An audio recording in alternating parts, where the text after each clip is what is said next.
ഞങ്ങൾ ഇച്ചിരി താമസിച്ചു കേട്ടോ.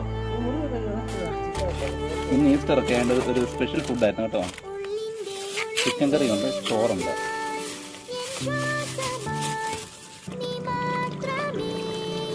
ഇനി ഒരാഴ്ച കൂടി നല്ലതാണ്. മുറിന്ന് കാണിച്ചു കരുതണോ?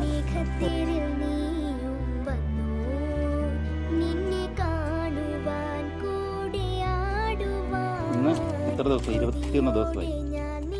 ഇന്ന് നമുക്ക് മരുന്ന് ഞങ്ങൾ കൊണ്ടുവരാൻ തുടങ്ങി. മരുന്ന് ഫുഡും കൊണ്ടുവരാൻ തുടങ്ങി 21 ദിവസം. ഒരാഴ്ചയും കൂടി മരുന്നിട്ട് കഴിഞ്ഞാൽ ആളൊക്കെ ആവും. ഈസ്റ്റർ ആയതുകൊണ്ട് ചോറ് കൊണ്ടുവന്നു.